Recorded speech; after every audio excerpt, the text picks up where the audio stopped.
প্রথম কথা হলো যে সরকার এই উন্নয়নমূলক কাজের জন্য সিদ্ধহস্ত। প্রচুর রাস্তার টেন্ডার এই সময়কালের মধ্যে, মানে গত 30 বছরে যা হয়নি তা এই 1 বছরে হয়েছে। এত রাস্তার টেন্ডার এখানে হয়েছে।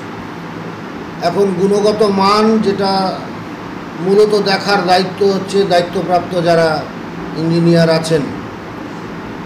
ফারাক্কার ক্ষেত্রে সমস্যাটা হচ্ছে যে একটা 40 মিটার কি 50 মিটার রাস্তার কাজ দেখার জন্য বহরমপুর থেকে ইঞ্জিনিয়ারকে আসতে হচ্ছে। এই দূরত্ব, এটা একটা সমস্যা, যার জন্য অনেক ক্ষেত্রে হয় কি যে ওনারা আসতে পারেন না। কারণ গোটা মুর্শিদাবাদ 100 কিলোমিটার এদিকে, 100 কিলোমিটার ওইদিকে, 100 কিলোমিটার পূর্বে, 100 কিলোমিটার পশ্চিমে। এই বৃহৎ জেলা হওয়ার কারণে আর কি সঠিকভাবে দেখভাল করা এটা প্রকৃতই সমস্যা। এটা কোনো অবৈজ্ঞানিক কারণ নয়, বৈজ্ঞানিক কারণেই এটা সমস্যা। আর কিছু অসাধু ঠিকাদার থাকে, এই সুযোগের তারা সুবিধা নেওয়ার চেষ্টা করে। সর্বোপরি গ্রামের মানুষ, তাদের এখতিয়ার আছে কাজ বুঝে নেওয়ার, দেখে নেওয়ার। হয়তো সেখানটাতেও কোনো গাফিলতি থেকেছে, যার জন্য এই পরিণতি। এটা হওয়ার কথা নয় আর কি। তাহলে তো তখনই বলতে হতো, তাহলে যে সময় নির্ণয়ন কাজটা চলছে তখনই তার প্রতিরোধটা করতে হতো আর কি। সেই সময় প্রতিরোধ না করাটা একটা ভুল হয়েছে। আর সবচেয়ে বড় কথা হচ্ছে গ্রামের লোক তার ইঞ্জিনিয়ার নয়, তাই না? তারা দেখছে কংক্রিটের রাস্তা মানে পাথর লাগে, সিমেন্ট লাগে আর বালি লাগে। কোনটা কি পরিমাণ লাগে এটা সমস্ত গ্রামের মানুষের জানার কথা নয় আর কি, নাই জানতে পারে।